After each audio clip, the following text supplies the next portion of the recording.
신약성경 210쪽에 기록되어져 있습니다. 사도행전 13장 21절에서 22절까지 말씀. 자, 우리 함께 한 목소리로 봉독하겠습니다. 그 후에 그들이 왕을 구하거늘 하나님이 베냐민 지파 사람 기스의 아들 사울을 40년간 주셨다가 패하시고 다윗을 왕으로 세우시고 증언하여 이르시되 내가 이새의 아들 다윗을 만나니 내 마음에 맞는 사람이라 내 뜻을 다 이루리라 하시더니. 아멘. 할렐루야. 아멘. 자, 우리 옆에 분하고 인사해 보시길 바랍니다. 주의 사랑으로 사랑합니다. 하나님 우리와 함께 하십니다. 여러분 사랑합니다. 네. 여러분 예배 드릴 때 제가 이 강단 위에 서서 이렇게 여러분을 보잖아요. 그러면 정말 죄송스러운 말씀인데 이게 이렇게 말씀드려도 되나 모르겠어요. 되게 귀여우세요. 네. 심지어는 어떤 분은 이렇게 찬양 드리거나 예배 드리는 내내 인상을 쓰시거든요. 이렇게. 근데 그게 너무 귀여운 거예요. 죄송해요. 여기 대부분이 저보다 연배가 위에 계신 분들이 많으신데 근데 어떻게 합니까? 제가 이 자리에 서면 그렇게 마음이 생기는데 하나님께서는 더 귀하고 귀엽고 어여삐 보시는 줄 믿습니다. 네. 여러분 하나님께서는요 하나님의 일을 위해서 어떤 사람을 선택하실 때 거기에 합당한 기준이 있으세요. 뭐 성령 충만하고 하나님의 뜻에 합당한 모습을 보이는 소위 말해 영적으로 준비된 자들을 하나님께서는 선택하여 사용하신다는 거죠. 뭐 세상적으로 돈이 좀 많고 높은 지위에 있고 뭐 지식도 좀 있고 능력치가 출중하고 이런 사람들을 찾으시는 게 아니라 하나님께서는 하나님 안에서 믿음으로 변화되었고 그리고 하나님께서 뭔가를 맡기시면 끝까지 멈추지 않고 도전할 수 있는 사람은 하나님께서 찾으신다는 거예요. 이걸 영적인 준비라고 이야기를 할 수 있습니다. 뭐 이런 말을 할 수가 있어요. 근데 하나님께서 가끔 돈 많은 사람도 쓰시던데요. 능력이 출중한 사람도 하나님 앞에 쓰임 받던데요. 당연히 그렇죠. 여러분 하나님께서 분명하게 말씀드리는데 사용할 사람을 선택하는 것에 있어서는 하나님의 그 영적인 준비를 보신다. 그러니까 영적인 준비가 된 사람 중에 능력이 출중하고 또 높은 지위에 있고 뭔가 좀 남다른 그런 어떤 요소를 지니고 있는 사람들이 있을 수 있다는 거예요. 근데 그런 사람들이 쓰임받는 것이 분명히 말씀드리는데 그들이 가지고 있는 세상적인 물리적인 요소 때문에 쓰임받는 게 아니라는 거예요. 그렇게 쓰임받는 이들을 잘 보시면 그들이 뭐 대단하건 그렇지 않아 보이건 간에 분명히 하나님 앞에 영적으로 다른 면모를 가지고 있다는 것이죠. 자, 그렇다면 여기서 제가 말씀드린 그 영적인 준비라고 하는 것이 우리 안에 과연 어떤 모습으로 드러나며 나타날까? 우리는 어떤 모습에 하나님 앞에 합당한 그런 우리의 삶의 모양을 지니고 하나님 앞에 나와야 하나님으로부터 선택받고 쓰임받을 수 있을까? 자, 오늘 전 여러분과 함께 이 내용을 좀 나눠보려고 합니다. 일단 하나님은요 하나님의 그 일을 시키실 사람을 선택하실 때 하나님의 마음에 합한 자를 택하십니다. 그러니까 쉽게 말씀드리자면 하나님이 마음에 들어 하시는 사람을 쓰신다는 거예요. 뭐 이건 당연하죠, 그죠? 근데 그 하나님의 마음에 드는 사람이 누구냐? 자, 성경에 보면 오늘 본문의 말씀에 보면 이 사도 바울이 그 인물이 다윗이다 라고 밝혀주고 있어요. 사도 바울은요 다윗을 소개하면서 이렇게 소개하고 있습니다. 그는 하나님의 마음에 합한 사람, 하나님의 뜻에 합한 사람, 하나님께서 보기 좋아라 하시는 사람이었다 라고 하는 거예요. 그래서 하나님께서는 그 다윗으로 하여금 하나님의 뜻을 이루게 하시겠다 라고 이렇게 소개를 하고 있다는 겁니다. 자, 다윗이 어떤 사람이었기에 하나님의 마음에 합당하다라고 이렇게 인정을 받았을까? 첫 번째로 다윗은 굉장히 하나님 앞에 솔직한 사람이었다는 거예요. 여러분, 하나님 앞에 솔직하다, 하나님 앞에 정직하다, 사실 이 두 가지 표현을 많은 이들이 혼용해서 사용하거든요. 같은 맥락이라고 생각할 수 있는데 중요한 건 정직하다와 솔직하다는 그 의미상으로 달라요. 정직하다라고 하는 것은 죄를 짓지 않는다는 것을 전제로 하는 거고, 솔직하다라고 하는 것은 죄를 지을 수 있다라고 하는 것을 전제로 하는 거예요. 그러니까 솔직하다라는 건 뭐냐면 내가 죄를 지을 수 있으나 그 죄값까지도 모두 다 하나님 앞에 숨김없이 드러나고 내려놓게 되는 것, 이게 바로 솔직함이라는 겁니다. 그 다윗은 하나님 앞에 그런 솔직함을 지니고 있는 사람이었어요. 다윗도 인간적으로 연약함이 있어서 하나님 앞에 죄를 지을 수 있었지만, 그러나 언제나 하나님으로부터 벗어난 상태에서 그 문제를 해결하려고 들지 않았다는 거예요. 하나님 안에서 주님께 자신의 죄까지도 모두 다 내려놓고 다 솔직하게 드러내면서 하나님 앞에 회개함으로 해결함 받으려 하였다라고 하는 것이죠.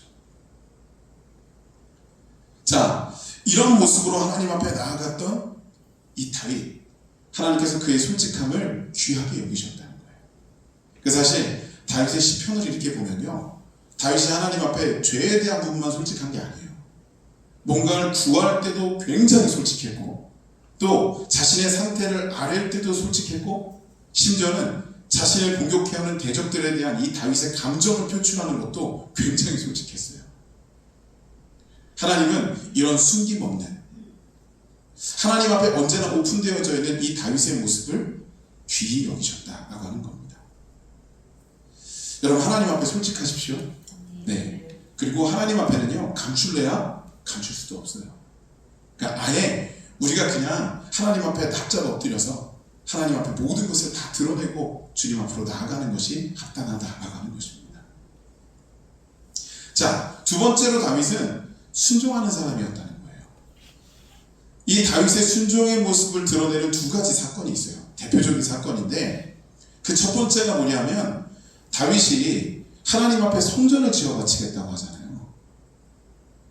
40년이나 광야 생활을 지냈고, 그리고 가나안으로 진격해 들어와서 가나안을 정복했고, 그 이후로 사사시대가 지났고 왕정이 시작된 지도 한참이 지났는데, 여전히 그 광야에서 하나님의 그 임재의 상징이었던 그 법궤가 그 성막에 거했던 것처럼 이 다윗이 분명히 왕위에 있음에도 불구하고 그 법궤가 여전히 성막에 있는 거예요. 자, 다윗은 이게 너무 마음에 안 좋아서 시기가 되었을 때 하나님 앞에 이 성전을 지어 바치겠노라 라고 서원을 하죠. 근데 참 거룩하고 선한 의지로 서원을 했는데, 그래도 다윗은 이게 자기 생각만으로 될 수 없는 일이라는 것을 알았기 때문에 검증을 받으려고 합니다. 그래서 그 당시에 하나님과 굉장히 긴밀한 영적인 소통을 할 수 있었던 나단 선지자에게 이 이야기를 해요.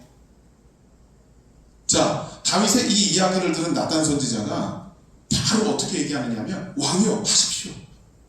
하나님께서도 기뻐하실 겁니다. 이렇게 얘기를 해요. 근데 여러분, 잘 보시면요, 이 나단 선지자는 다윗의 이야기를 듣고 하나님 앞에 묻기 위한 기도를 하지 않아요. 어찌 보면 자기 스스로의 자의적인 판단으로 이 다윗 앞에 오케이 사인을 내린 거예요. 물론 이게 잘한 짓이라고 볼 수는 없어요.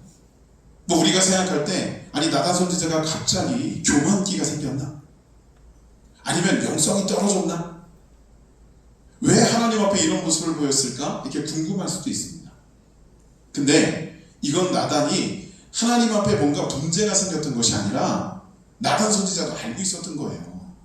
다윗과 하나님이 어느 정도로 돈독한 관계였는지. 그리고 지금 다윗이 하나님 앞에 서원했던 이 내용 자체가 하나님이 기뻐 받으실 만한 내용이잖아요. 그죠? 다윗이 뭔가 자기 것을 이루기 위해서 성을 짓겠다도 아니고, 하나님의 임재의 상징을 보관할 수 있는 그 법궤를 보관하는 성전을 제대로 지어 바치겠다. 이거 누가 보더라도 하나님께서는 기뻐 받으실 만한 내용이었다는 거예요. 그래서 이 나단 선지자는 물을 것도 없이 이 다윗에게 오케이 사인을 내린 거예요. 근데 여러분, 이런 이 모습이 사실 오늘날 신앙생활하는 우리들에게도 굉장히 경계해야 될 부분 중에 하나입니다. 우리의 신앙생활하다 가끔 이런 생각이 들 때가 있어요. 이거 하나님이 기뻐하실 것 같아. 아, 이건 하나님의 뜻과 잘 부합되는 일인 것 같아.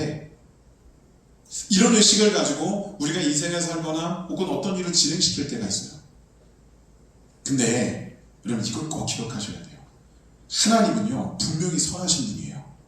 아멘이시죠? 그리고 우리도 하나님 앞에 선해요. 이게 문제가 될 때가 있어요. 나도 선하고 하나님도 선하기 때문에 하나님과 내가 같을 것이다. 근데 절대로 그렇지 않다는 거예요. 우리의 선함이 아무리 특출나도 하나님의 선함은 언제나 그 이상을 능가하신다는 거예요.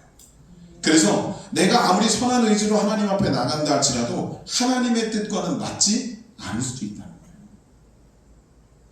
그래서 믿음의 사람들인 우리들이 끊임없이 해야 되는 것은 하나님 앞에 계속해서 그분의 의중을 묻는 그런 모습을 잊지 말아야 된다는 거죠. 자, 어찌됐든 다윗은 이 나단 선지자에게 검증을 마쳤어요. 그리고 이제 그 성전 건축을 들어가려고 하는데 하나님께서 직접 가로막으시는 거예요. 야, 내가 언제 이스라엘 백성들에게, 너희 조상들에게, 심지어 내가 너한테 성전을 지어 바치라고 한 적이 있느냐? 그리고 무엇보다도 다윗 네 손에는 피가 너무 많이 묻어 있어서 내가 너를 통해서 이 성전을 받을 수가 없어 라고 말씀하세요. 다윗은 참 당황스러웠겠죠. 근데 다윗이 당황스러웠을지라도 하나님께서 이렇게 말씀하신 데는 그만한 이유가 있어요. 하나님이 어떤 분이시죠?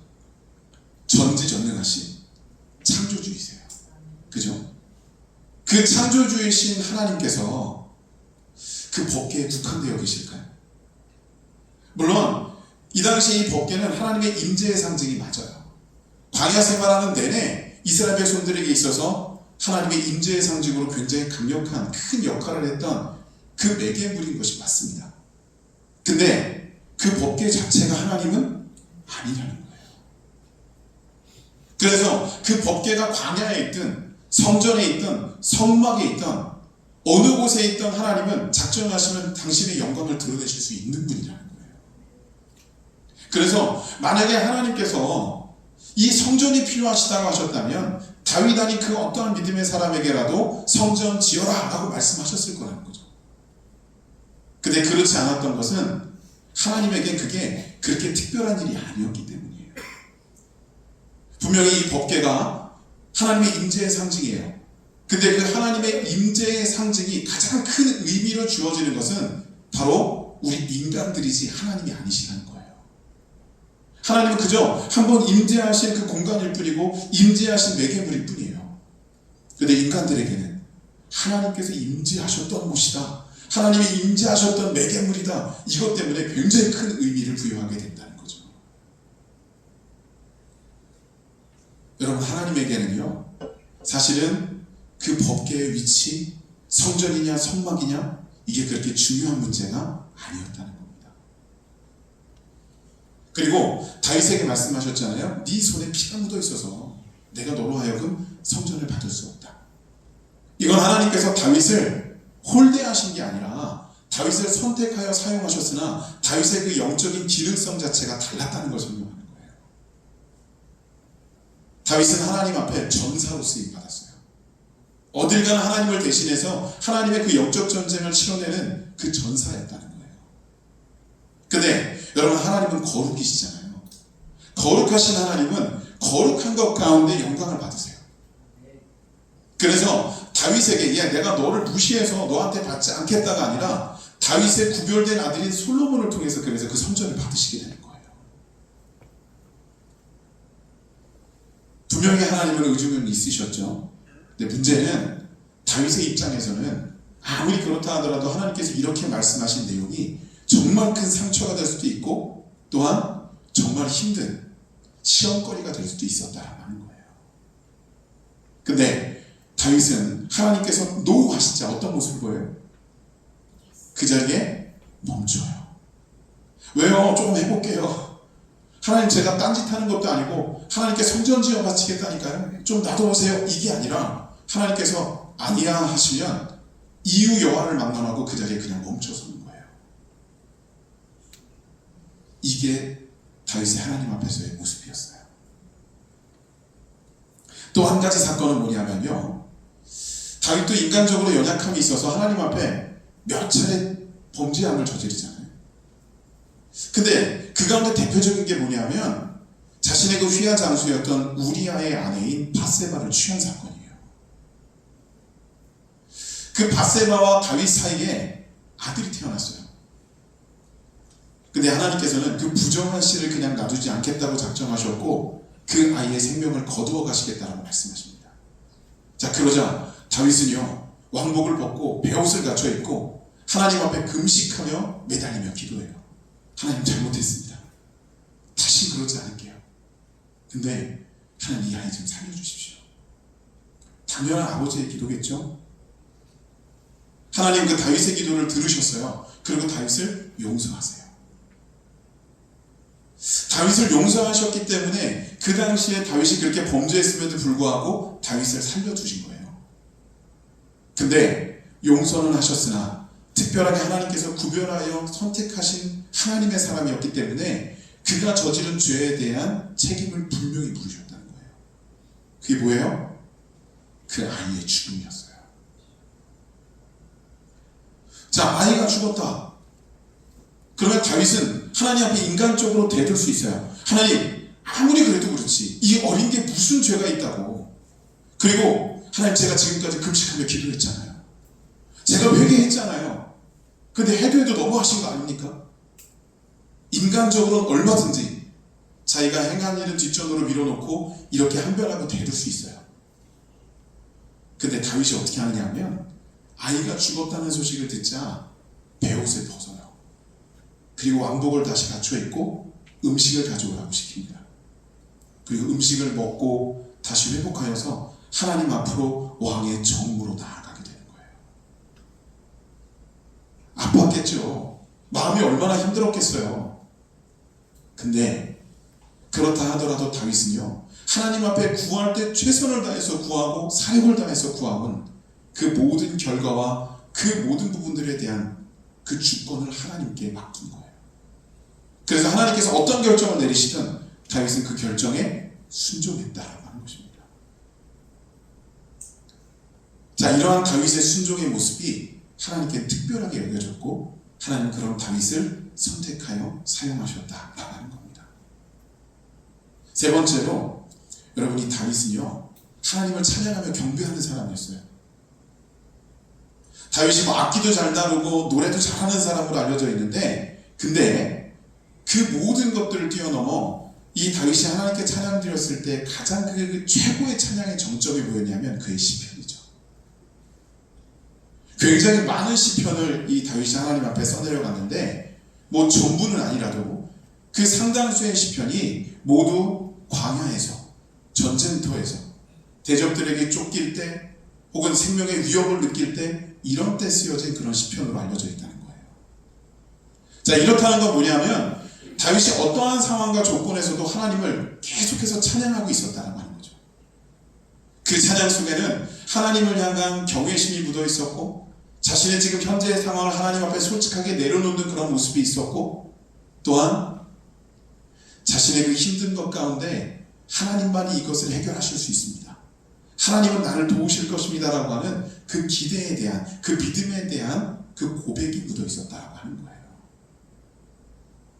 다윗은요, 어떤 상황과 조건에서도 하나님밖에 없었어요. 이런 이 다윗의 모습을 하나님께서는 귀하게 여기셨다라고 하는 겁니다. 자, 이런 다윗이었기 때문에 하나님의 마음에 합당했어요.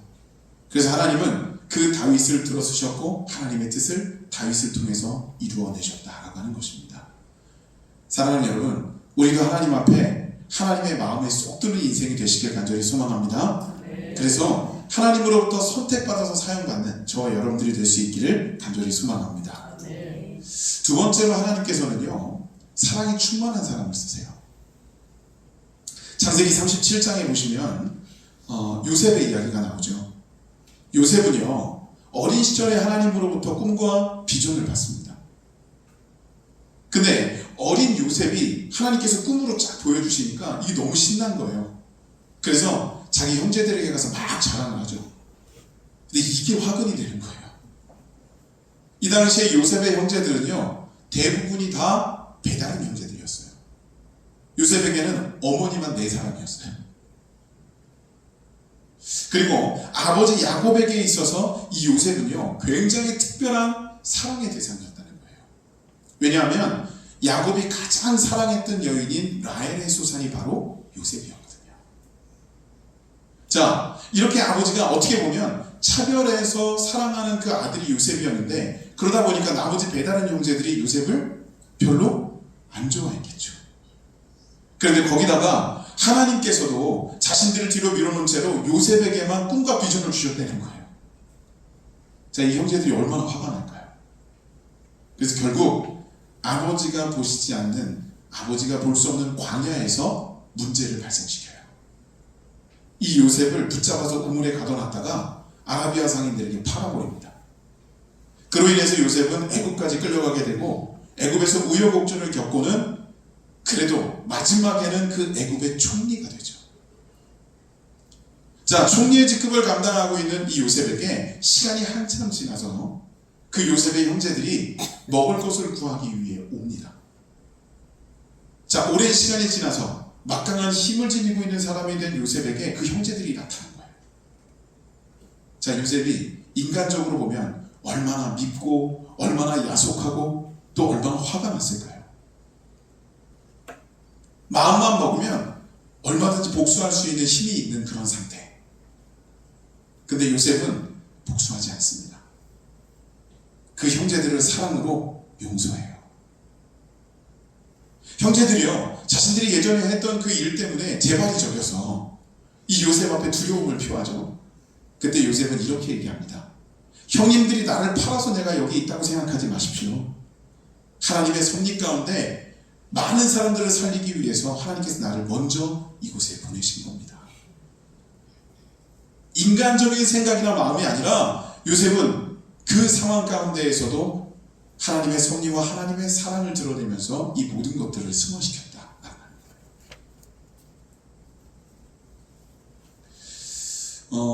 여러분, 지난 주일에 제가 모세 이야기를 잠깐 했었잖아요. 여러분, 이 모세도요, 사실은 이 사랑이 충만한 자 중에 한 사람이에요. 이스라엘 백성들을 40년 동안 광야에서 이끌었어요. 정말 힘들었어요. 왜냐하면 틈만 나면 와서 불평과 불만을 쏟아놓는 거예요. 정말 이 40년 내내 모세는 스트레스가 최고조에 달했을 거예요.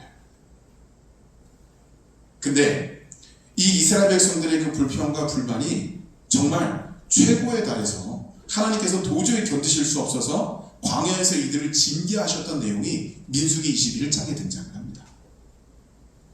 하나님은 이스라엘 백성들이 홍해를 건넌 이후에 에돔 족속의 땅을 만나자 그 에돔 족속의 땅을 우회시키세요. 시간이 굉장히 걸렸겠지만 그 에돔 족속의 땅을 돌아가게 하시는 거예요. 여러분, 에돔 족속은 에서의 후손이에요. 그렇게 선한 민족이 아니었다는 거예요. 근데 선하거나 선하지 않거나 장정만 60만이나 되는 이 어마어마한 숫자의 이스라엘 백성들이 자신의 그 영토를 통과해서 스트레이트로 지나간다라고 하면 그걸 용인하고 그냥 멈춰있을 어떠한 민족도 어떠한 국가도 없겠죠. 자, 이 에돔 족속은 만약에 이스라엘 백성들이 그렇게 지나간다고 하면 바로 전투태세를 갖췄을 거예요. 그리고 어쩔 수 없이 이 에돔과 이스라엘이 전쟁이 벌어졌겠죠. 하나님께서는요, 뭐 승패는 뒷전에 치고요, 이 애꿎은 전쟁 가운데 하나님의 백성들이 광야에서 상하는 것을 원치 않으셨다는 거예요. 그래서 하나님은 굳이 시간이 걸리더라도 이스라엘 백성들을 그 에돔 족속의 땅을 피해서 가도록 만드신 거예요. 이거 하나님의 배려잖아요. 근데 문제가 이 하나님의 배려를 이스라엘 백성들은 제대로 받아들이지 못했다는 거예요. 이것 가지고 또 하나님 앞에 불평하기 시작하는데, 근데 이번에는 도가 넘은 것이 하나님 앞에 이 내용을 가지고 불평하는 게 아니라 뜬금없이 자신들에게 주어졌던 먹거리를 가지고 불평을 하는 거예요. 나는 이 따위 것들 먹고 싶지 않았다는 거예요. 근데 여러분, 이 당시에 이스라엘 백성들이 먹을 수 있었던 먹거리가 뭐예요? 하나님이 주신 만나와 메추라기, 그리고 반석을 쳐서 내셨던 물이에요. 다시 말해서 이들이 불평을 삼았던 먹거리는 하나님의 은혜와 은총이었다는 거예요. 근데 거기에 대해서 불만을 삼았다는 거죠. 하나님은 도저히 참으실 수가 없었고, 그래서 불뱀을 내려서 이들을 모두 물게 하십니다. 자, 불뱀에 물려서 죽어가던 이스라엘 백성들이 그때서야 모세를 향해서 구원 요청을 해요. 우리를 위해서 하나님 앞에 좀 기도해 달라는 거예요. 자, 모세 입장에서는요, 얼마나 얄미울까요? 평소에는 그렇게 와가지고 못 살게 굴더니 자기들이 죽게 생기니까 그때서야 도와달라고 손을 내미는 거예요. 그리고요, 모세는 사실 이 상황 가운데 아무것도 안 하는 게 하나님의 뜻이에요. 하나님께서 계획을 가지시고 분명히 이루셨던 일인데, 도구로 쓰임받는 모세는요, 하나님께서 하시겠다고 하면 그냥 지켜봐야 되는 거죠. 근데 모세는 민족을 굉장히 사랑하던 사람이었어요. 모세가 40세 때 자신의 민족을 괴롭히는 그 애굽 사람이 눈에 띄었을 때 그걸 그냥 놔두지 않고 그 애굽 사람을 쳐서 죽일 정도로 굉장히 자기 민족에 대한 특별한 마음을 가지고 있던 사람이죠. 그래서 모세는 그 상황 가운데 하나님 앞에 중재하며 기도합니다. 그래서 하나님은 그 중재를 들으시고 이스라엘 백성들을 용서해 주셨다라고 하는 거예요. 여러분, 여기 요셉 그리고 모세, 이들은요 도저히 용서하고 사랑할 수 없는 대상을 앞에 놓고 있었어요. 그럼에도 불구하고 이들은 하나님이 주신 마음, 하나님이 주신 사랑으로 그 대상들을 사랑하고 받아들이고 용납했다라고 하는 겁니다. 왜 요셉이었느냐? 왜 모세였느냐? 이렇기 때문에 하나님께서는 그 요셉과 모세를 들어 쓰신 거예요. 자, 우리도 하나님 앞에 온전히 나아가서 그 사랑의 충만함으로, 내가 나 좋을 대로 나의 사랑을 말하는 게 아니에요. 인간적인 사랑이 아니라 하나님께서 베풀어 주신 하나님의 사랑을 실천하며 드러낼 때 우리는 하나님 앞에 쓰임받게 된다라고 하는 것입니다. 마지막으로 믿음 있는 사람을 쓰세요. 믿음이라는 건요, 하나님께서 부르셨을 때 그 부르심에 응답하는 게 믿음이에요. 그래서 하나님은 부르셨을 때 믿음으로 응답한 사람을 들어서 쓰시는 거죠. 그러면 여기서 말하는 믿음이 뭔지, 구체적으로 그 믿음이 어떤 것인지, 그 믿음을 실천해서 하나님 앞에 쓰임받았던 사람이 누군지를 우리 잠깐 좀 살펴보고 오늘 말씀을 마무리 짓겠습니다. 여러분, 믿음은 뭐냐면 하나님이 함께 하신다는 걸 인지하는 게, 인식하는 것이 믿음이에요. 여호수아서 24장에 보면 여호수아가 이제 이 가나안으로 들어가는 이스라엘 백성들, 물론 2세대 유대인들이에요. 그들을 향해서 이렇게 요청을 합니다. 나와 내 집은 여호와만을 섬길 것이다. 너희도 선택하라. 담대하게 이런 선포를 하게 되죠. 자, 여호수아가 왜 이런 선포를 했느냐 하면, 지금 이 가나안으로 들어가야 하는데 가나안은 원래가 하나님을 잘 섬기던 땅이 아니에요. 그 가나안에는 7개의 가나안 부족이 진치고 있었고, 그들이 진치고 있었기 때문에 그들이 믿던 우상들이 난무한 땅이었다는 겁니다. 그래서 이스라엘 백성들이 그 안으로 진격해 들어가려면 적어도 하나님에 대한 더 강력한 신앙의 고백이 필요했다는 거예요. 그래서 여호수아는 나와 내 집은 이미 하나님을 선택했다. 그러니까 너희도 선택하라. 이렇게 말하고 있는 거예요. 자, 이 담대한 선포를 여호수아가 어떻게 할 수 있었느냐? 하나님께서 먼저 말씀하셨거든요. 내가 모세와 함께 했듯이 너와도 함께 할 것이다. 자, 여호수아는 이 하나님의 말씀을 인정하고 받아들인 거예요.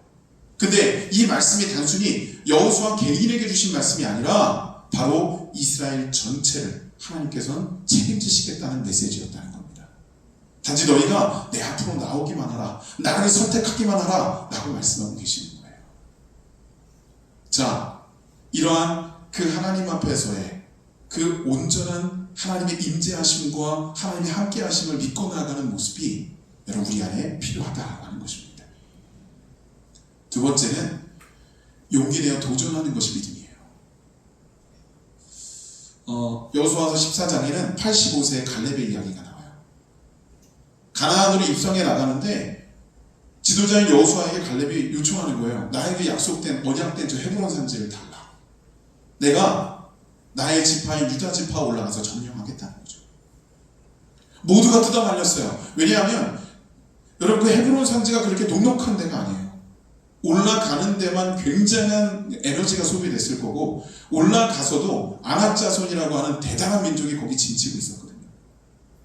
놀라운 건 85세의 갈렙이 유다 지파를 이끌고 올라가서 그 헤브론 산지를 점령했다는 거예요. 이건 이 갈렙이 뭔가 능력치가 대단했거나 혹은 이 유다 지파가 굉장한 전투력을 가지고 있었거나 이래서가 아니라 바로 하나님의 언약 때문이에요. 하나님의 언약을 세우셨고 갈렙은 그 언약을 믿고 나갔기 때문에 그 담대함이 있었고 그 담대함 가운데 하나님께서는 기적으로 베풀어 주셨다라고 하는 겁니다. 여러분 그 담대함의 모습, 하나님의 언약을 받아들이고 인식하는 모습, 이것이 바로 진정한 믿음이다 라고 하는 것입니다. 마지막으로 믿음은요 한결같고 꾸준한 거예요. 창세기 6장에는 노아 이야기가 나와요. 자, 여러분 노아가요 120년 동안이나 방주를 지었거든요. 근데 이 창세기 6장에 보시면 어디에도 노아에게 하나님께서 야, 너 지금부터 방주를 짓는데 120년 동안 짓게 될 거야 라고 말씀하신 적이 없어요. 하나님이 명령하신 대로 언제 끝날지도 모르는 그 역사를 열심히 이루었어요. 그리고 방주를 완성했어요. 그러고 보니 120년이 흐른 거죠. 자, 근데 놀라운 건 창세기 6장과 7장으로 넘어가면서 이제 이 노아의 이야기가 등장을 하는데 창세기 6장에는요 하나님께서 노아에게 방주를 어떻게 만들지 그 설계도를 설명해 주시고 또 노아가 그 방주가 완성이 되면 그 방주에 어떤 일을 해야 될지도 하나님께서 세세하게 노아에게 설명을 해주세요. 그리고 창세기 6장 마지막에 이 노아가 하나님의 말씀을 다 준행하였더라 이렇게 마무리가 됩니다. 근데요 한 가지 우리가 눈여겨봐야 될 건 6장이 마무리되어지고 바로 7장 1절로 넘어가면서 보면 바로 방주가 완성된 내용이 나온다는 거예요. 단 한 절의 여유도 없어요. 6장 마지막 절에서 7장 1절로 넘어가는 그 순간 방주가 완성이 됐어요. 근데 여러분 단 한 절의 여유도 없는 6장과 7장으로 넘어가는 그 사이에 120년의 텀이 있는 거예요. 이게 무슨 말씀이냐면 노아는 그 120년 동안 단 한 차례도 하나님 앞에 부정적인 이슈와 사건을 벌인 적이 없었다는 거예요. 그저 하나님께서 명령하신 대로 꾸준히 한결같이 최선을 다해서 하나님의 역사를 이루어 나갔다는 거죠. 여러분 그래서 방주는 완성이 됐고 하나님 그 노아와 노아의 가족을 살리셨어요. 사랑하는 여러분, 이게 믿음이고 이러한 믿음이 우리 안에 있어야만 하나님께서 우리를 선택하실 수 있다라고 하는 것입니다. 말씀을 정리할게요. 여러분, 하나님은요 분명히 선택하실 때 영적인 준비가 된 사람을 선택하시고 그 영적인 준비라는 건 하나님의 마음에 합하고 사랑이 충만하고 믿음이 투철한 그 모습이어야 한다라고 하는 것입니다. 오늘 거두절미하고 이렇게 말씀드릴게요. 여러분 하나님 앞에 이런 영적인 준비를 이루십시오. 그리고 하나님으로부터 선택받으십시오. 그렇게 쓰임받은 우리가 돼야 하나님께서 기뻐하시며 우리에게 마음껏 복을 주실 수 있는 그 대상이 될 수도 있는 것입니다.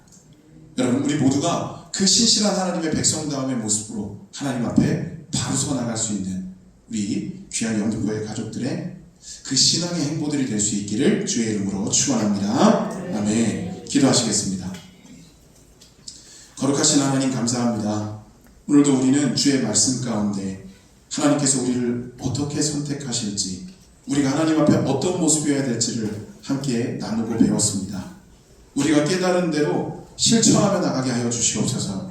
주님을 향하여 신실한 거룩한 하나님의 마음에 드는 자로 또한 사랑이 충만한 자로 믿음이 투철한 자로 하나님 앞에 세워짐으로 온전히 쓰임받을 수 있도록 인도하여 주시옵소서.